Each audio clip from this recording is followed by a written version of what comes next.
திராவிட முன்னேற்ற கழகம் ஆட்சியில் இருந்த காலத்தில் எங்கள் தலைவர் தளபதி எடுத்த முடிவு, அவர் எடுத்த நடவடிக்கையை மனசாட்சி உள்ளவர்கள், அரசியல் தெரிந்தவர்கள், அரசியல் புரிந்தவர்கள், நாகரிகம் கருதுகிறவர்கள் அத்தனை பேருமே அவருடைய நடவடிக்கையை பாராட்டினார்கள்.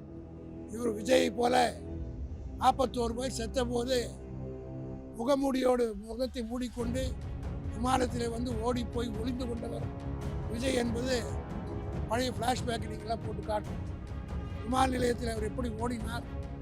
ஆனால் எங்கள் தலைவர் இரவோடு இரவாறு அங்கே போய் சென்று அவர்களுக்கெல்லாம் ஆறுதல் கூறியது மட்டுமல்ல, எந்த அளவுக்கு உயிர்களை காப்பாற்ற வேண்டுமோ அதுக்கெல்லாம் நடவடிக்கை எடுத்த ஒரே தலைவர் எங்கள் தலைவர் தளபதி என்பதை அந்த பகுதி மக்களும் மறக்க மாட்டார்கள், தமிழ்நாடு மறந்திருக்கார்.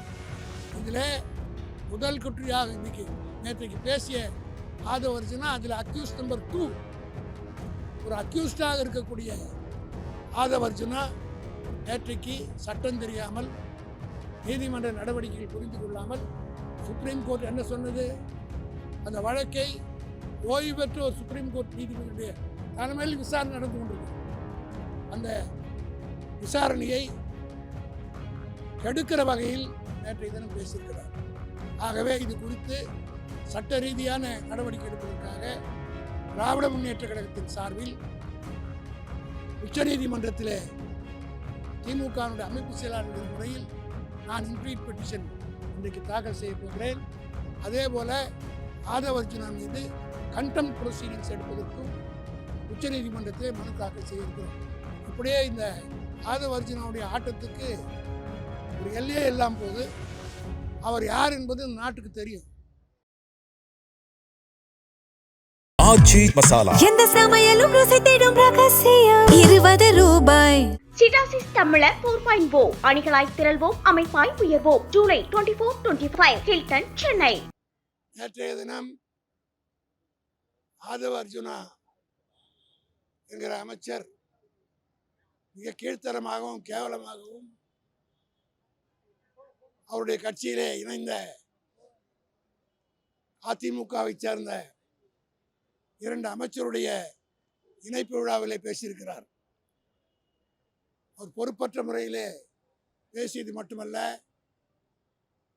தமிழ்நாட்டு மக்களுக்கு ஆத்திரம் ஏற்படக்கூடிய வகையில் நேற்றைய தினம் அவர் பேசியிருக்கிறார். கரூரிலே நடைபெற்ற சம்பவத்தை பற்றி அவர் பொய்யும் புரட்டுமாக பேசி, தேர்தல் வர இருக்கிற காரணத்தினால், காரணம் கரூருடைய சட்டமன்ற உறுப்பினராக அதிமுக சார்பில் வெற்றி பெற்றவர் அந்த கட்சியிலே சேர்ந்து விட்ட காரணத்தினால் அந்த தொகுதியிலே மக்களுடைய கவனத்தை திசை திருப்புகிற நோக்கத்தில் நேற்றைக்கு பேசியிருக்கிறார்.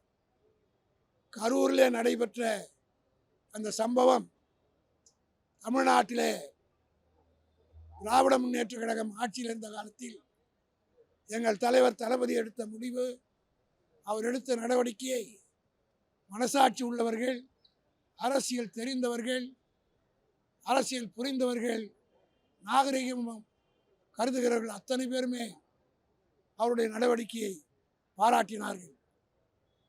இவர் விஜயை போல 41 பேர் செத்த போது முகமூடியோடு முகத்தை மூடிக்கொண்டு விமானத்தில் வந்து ஓடி போய் ஒளிந்து கொண்டவர் விஜய் என்பது பழைய ஃப்ளாஷ்பேக் நீங்களாம் போட்டு காட்டும். விமான நிலையத்தில் அவர் எப்படி ஓடினார்.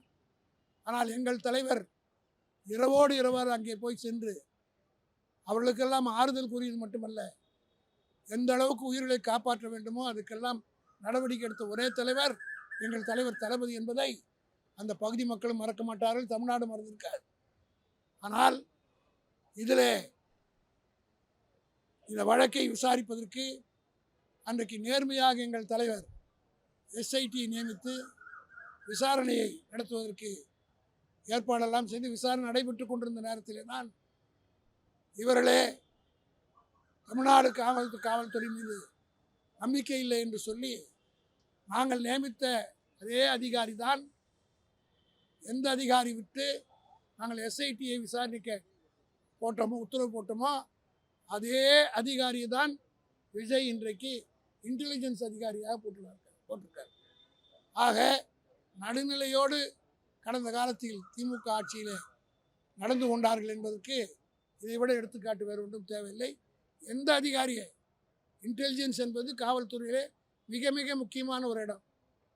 அந்த அதிகாரியாக நாங்கள் இதை விசாரிப்பதற்கு எங்களுடைய ஆட்சி காலத்தில் யாரை நியமித்தாரோ அவரைத்தான் இன்றைக்கு விஜய் நியமித்திருக்கிறார். ஆக எல்லா வகையான விசாரணையும் ஒழுங்காக நடைபெற்றது. ஆனால் இவர்களே சிபிஐ விசாரணை வேண்டும் என்று கேட்டார்கள். சிபிஐ விசாரணையும் இன்றைக்கு நடைபெற்று கொண்டிருக்கிறது. இதில் முதல் குற்றியாக இன்றைக்கு நேற்றைக்கு பேசிய ஆதவ அர்ஜுனா, அதில் அக்யூஸ் நம்பர் 2 ஒரு அக்யூஸ்டாக இருக்கக்கூடிய ஆதவ அர்ஜுனா நேற்றைக்கு சட்டம் தெரியாமல் நீதிமன்ற நடவடிக்கைகள் புரிந்து கொள்ளாமல் சுப்ரீம் கோர்ட் என்ன சொன்னது, அந்த வழக்கை ஓய்வு பெற்ற ஒரு சுப்ரீம் கோர்ட் நீதிபதியுடைய தலைமையில் விசாரணை நடந்து கொண்டிருக்கு. சுப்ரீம் கோர்ட்டினுடைய ஓய்வு பெற்ற நீதிபதியை சுப்ரீம் கோர்ட் நியமித்து விசாரணைகள் முறையாக நடைபெற்று கொண்டிருக்கிறது. விஜயே 2 முறை போயிட்டு வந்தார். இவர்களெல்லாம் நேற்றுக்கு பேசிய Aadhav Arjuna A2, Bussy Anand A2, இவர் வந்து புஷி ஆனந்த் A2, முரளி ஒரு நிர்மல் குமார் A3, ஆதவ அர்ஜுனா பிறகு சேர்க்கப்பட்டார்.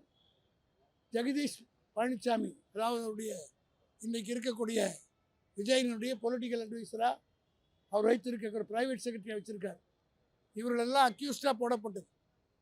உச்சநீதிமன்றம் சுப்ரீம் கோர்ட் நியமித்து வழக்கு நடைபெற்று சிபிஐ விசாரிக்கிற போது வழக்கை பற்றி ஒரு அக்யூஸ்ட் அந்த விசாரணையை கெடுக்கிற வகையில் நேற்றைய தினம் பேசியிருக்கிறார். ஆகவே இது குறித்து சட்ட ரீதியான நடவடிக்கை எடுப்பதற்காக திராவிட முன்னேற்ற கழகத்தின் சார்பில் உச்சநீதிமன்றத்தில் திமுகவினுடைய அமைப்பு செயலாளர் முறையில் நான் இம்ப்ளீட் பெட்டிஷன் இன்றைக்கு தாக்கல் செய்ய போகிறேன்.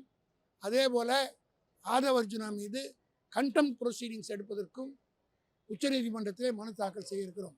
இப்படியே இந்த ஆதவ அர்ஜுனாவுடைய ஆட்டத்துக்கு ஒரு எல்லையே இல்லாமல் போது அவர் யார் என்பது இந்த நாட்டுக்கு தெரியும். இந்த நாட்டையே குச்சித்தேவராக்கிய லாட்ரி குடும்பத்தை சார்ந்தவர். இவருடைய குடும்பத்தை சார்ந்தவர்கள் மீது கேரளாவில் 928 கோடிக்கு ஊழல் வழக்கு, ஏதாவது வந்து லாட்ரி சீட்டு வழக்கில் வழக்கு நடந்து கொண்டிருக்குது. இவருடைய மனைவி அதில் ஒரு அக்யூஸ்டு, இவர் ஒரு அக்யூஸ்டு இந்த கேஸில், இவருடைய மனைவி லாட்ரி சீட்டில் அக்யூஸ்டு. இப்படிப்பட்ட அக்யூஸ்டுகள் எல்லாம் ஒன்றா சேர்ந்து கொண்டு எங்களை அக்யூஸ் பண்ணுவதை எந்த காலத்திலும் ஏற்றுக்கொள்ள முடியாது. இவர்களுக்கு உரிய வகையிலே சட்ட ரீதியாக நாங்கள் பதில் சொல்வோம், நடவடிக்கை எடுப்போம் என்பதை தெரிவித்துக் கொள்கிறேன். எவ்வளோ வேலைகள் இருக்குது. இதையெல்லாம் விட்டுட்டு அனிதா ராதாகிருஷ்ணன் எப்பவுமே இந்த மாதிரி அவதூறு வழக்குகளை கைது பண்ணுறதே கிடையாது. ஜெயலலிதா பீரியடில் என் மேலே 16 கேஸு, தலைவர் தளபதி மீது 40 கேஸு, எடப்பாடி பீரியட்லையும் கேஸ் போட்டாங்க. ஆனால் எந்த ஆட்சியிலும் அவதூறு வழக்குகளை கைது செய்வது வழக்கமே கிடையாது. ஆனால் இப்பொழுது அவதூறு வழக்கில் அனிதாவை ராதாகிருஷ்ணன் எப்போ கைது செய்தார்னா, அவர் ஒரு சட்டமன்ற உறுப்பினர், அவருடைய தொகுதியில் ஆய்வு செய்ய இப்போ இங்கே பார்த்தீங்கன்னா தாவேக்கானுடைய எம்எல்ஏ கூட அப்பாலாம் போய் ஆய்வு பண்ணுறாங்க, பிள்ளைங்கள்லாம் போய் ஆய்வு பண்ணுறாங்க. ஆனால் ஒரு தேர்ந்தெடுக்கப்பட்ட சட்டமன்ற உறுப்பினர் தகுந்த தொகுதியில் ஆய்வுக்கு போகிற போது கைது செய்திருக்கிறார்கள் என்றால் இது சர்வாதிகாரத்தின் உச்சம்.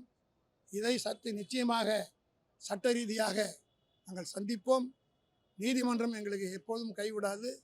நீதிமன்றத்தின் வாயிலாக பல தீர்ப்புகளை பெற்று திராவிட முன்னேற்ற கழகம் சரித்திரம் படைத்திருக்கிறது. அதே போல் இந்த அராஜகத்துக்கெல்லாம் மிக விரைவில் நாங்கள் முடிவுக்கு கொண்டு வருவோம். இந்த ஆட்சி எத்தனை நாளைக்கு என்பதை பொதுமக்கள் தான் முடிவு செய்ய வேண்டும். காரணம், எந்த விதமான ஆக்கப்பூர்வமான பணியும் நடக்கலை. டெய்லி கொலைகள் நடந்து கொண்டிருக்கிறது. பத்திரிகை எடுத்தால் நித்தம் கொலை. இப்போ கூட டிவி பார்த்துட்டு வரேன், பாலியல் பலாத்காரத்தில் 5 பேர் பண்ருட்டிக்கு அருகில் கைது செய்யப்பட்டார். ஒரு சின்ன பொண்ணை பாலியல் பண்ணாங்கன்னு டிவியில் பார்க்குறேன். ஆக பாலியல் பலாத்காரம் நடந்து கொண்டிருக்கிறது, கொலை நடந்து கொண்டிருக்கிறது, கஞ்சா விற்று கொண்டிருக்கிறார்கள், எல்லா விதமான தவறுகளும் நடந்து கொண்டிருக்கிறது. ஆனால் அதையெல்லாம் கவனிப்பதற்கு இன்றைக்கு இருக்கிற ஆட்சியாளருக்கு நேரமில்லை. திமுகவை பழிவாங்க நினைத்தால், திமுக என்பது வெட்ட வெட்ட துளுக்கிற மரம், அரைக்க அரைக்க மணக்கிற சந்தனம், தீட்ட தீட்ட ஒழிக்கிற வைரம் என்பதை இன்றைக்கு புதிதாக ஆட்சிக்கு வந்திருக்கிற புதிய பசங்க தெரிஞ்சுக்கணும். வடக்கு மூலமா அது பிரச்சனை பண்றாங்க, இல்ல ஒரு மிரட்டல் போன்ற ஒரு போக்கு கையாளுறாங்க பார்க்கலாம். இதையெல்லாம் நாங்கள் பார்த்து சகிச்சு 76 77 வருஷம் பார்த்துட்டோங்க. இவெல்லாம் எங்களுக்கு ஒன்றுமே கிடையாது. இதெல்லாம் வந்து எங்களுக்கு ஒன்றும் கிடையாது, பார்த்துப்போம்.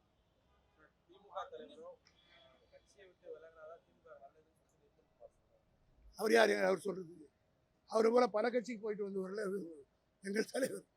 அவர் வந்து தலைவர்களால் 2 கோடி தொண்டர்களால் தேர்ந்தெடுக்கப்பட்ட தலைவர், நாடு ஏற்றுக்கொண்ட தலைவர். ஆக நிர்மல்குமாரை போல 10 கட்சிக்கு போயிட்டு வந்தவர் இல்லை.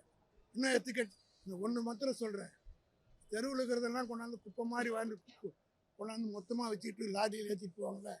அதுபோல் இன்றைக்கு விஜய் ஒவ்வொரு கட்சியில் இருக்கிற குப்பைகளாக கொண்டுட்டு வந்து ஆட்சியில் வச்சிருக்கார். மிக விரைவில் இவங்களால் தான் இவருக்கு ஆபத்து வரப்போகுது. நிர்மல்குமார் பல கட்சி போயிட்டு வந்தார். இந்த கட்சியில் மட்டும் எவ்வளோ நாளுக்கு இருப்பாருன்றது பொறுத்து வந்து பார்ப்போம். ஆகவே இவரை போன்றவர்கள், அதே போல் ஆஜூர் தான் எத்தனை கட்சிக்கு போயிட்டு வந்தார். அதனால் அற்றகுலத்து அறிஞர்கள் போல் ஓடுறவங்க. இன்றைக்கி ஆட்சி இருக்கு கூட விஜய் கூட இருக்காங்க. நாளைக்கே ஏதாவது ஆகி போச்சுன்னா ஓடி வந்துடும். சொல்ல முடியாது, எங்ககிட்டே அப்ளிகேஷன் போட்டான்னு போடுவோம்.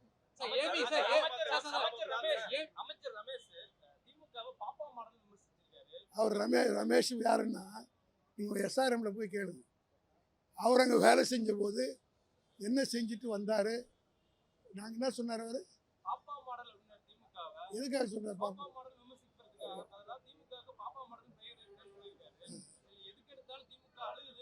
எங்க அழுது? எதுக்கு? நாங்கள் எங்களுக்கு பேரே பெரியார் வச்சது கண்ணீர் துளிகள். ஆக அதுக்கு பிறகுதான் நாங்கள் இவ்வளோ நாள் வளர்ந்து வந்திருக்கோம். கண்ணீர் துளிகள் தான் எங்களுக்கு யாரும் பெரியார்கிட்ட பேர். ஆக இந்த கண்ணீரால் அவர் சொன்னதுனால 77 வருஷம் இந்த கட்சி வளர்ந்துருக்குது. அதனால் இந்த பாப்பாங்களுக்கெல்லாம் நாங்கள் பதில் சொல்ல வேண்டியதில்லை. அது வேறு, நான் பாப்பான்னு நான் சொல்கிறேன், நீங்கள் வேறு மாதிரி போட்டு போகிறீங்க. தயவுசெய்து நான் திருப்பி சொல்கிறேன், டோன் சரியில்லைன்னா அது வேறு மாதிரி போட்டுறாதீங்க. பாப்பாவுக்கு தான் பதில் சொல்கிறேன், அவ்வளோதான். ரைட்.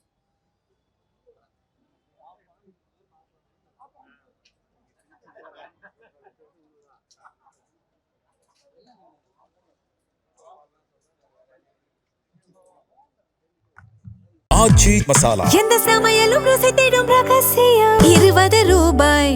சிட்டாசிஸ் தமிழர் 4.0 அணிகளாய் திரள்வோம், அமைப்பாய் உயர்வோம். ஜூலை 24-25 ஹில்டன், சென்னை.